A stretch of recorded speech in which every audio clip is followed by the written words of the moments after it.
C'est un projet majeur, un futur parc urbain dans l'ancienne carrière Miron. Pour ceux qui connaissent Montréal et ce coin, là, c'est vraiment une transformation spectaculaire qu'on veut y apporter.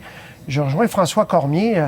Donc, nouvel espace vert sur le site carrément de l'ancienne carrière. Et le maire Coderre parle déjà de ce parc comme étant l'équivalent du Central Park de New York. Imaginez, Patrice, mais il faut se le dire, ce parc, il est bien moins accessible, difficile d'y accéder en transport en commun et à pied.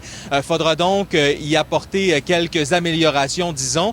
Mais le maire, ce matin, a annoncé donc des aménagements qui devraient se terminer, si tout va bien, en 2023. Cela dit, il y a certaines parties qui seront accessibles dès le 375e anniversaire, dès 2017. C'est donc un parc qu'on va construire sur ce qui était autrefois un dépotoir. Donc, il y a 35 millions de déchets qui sont toujours enfouis sous ce site.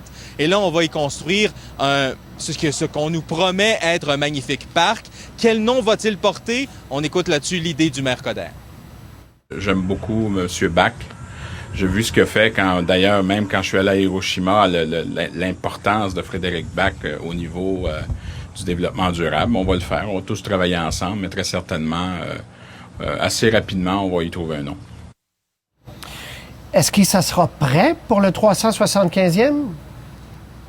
Une partie, seulement 25, environ 25 hectares là, sur les 192 hectares possibles. C'est énorme, 192 hectares. Bon, par ailleurs, c'est officiel, M. Pichet, nouveau chef de la police de Montréal.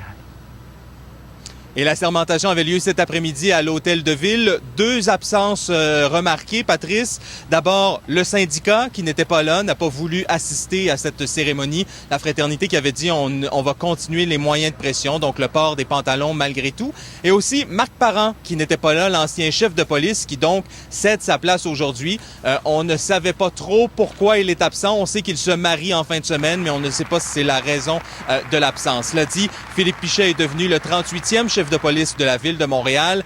Devant les médias, loin de lui l'idée de se mettre les pieds dans les plats. Il s'est gardé loin de la controverse sur les priorités qu'il voulait donner à ce service de police. On l'écoute donc, suivi d'un porte-parole de l'opposition. Dès lundi, je commence une tournée sur le terrain. Je vais voir mes policiers, je vais rencontrer mon équipe de direction. Il y a des choses qu'on va mettre en place, mais aujourd'hui, je suis encore à savourer cette journée-là de sermentation. Le taux de criminalité a atteint un creux historique. Les coûts de la police continuent à augmenter. Alors, il est important d'essayer de trouver des moyens de réduire les coûts. Et Patrice, à chaque fois qu'on posait une question à M. Pichet, c'était à peu près la même réponse. Laissez-moi profiter de ma journée, ensuite je vais rencontrer mes gens et ensuite je pourrai vous rencontrer à nouveau pour vous faire part de mes priorités. La demande d'entrevue est déjà envoyée, François. Merci. Absolument. Au revoir. Au revoir.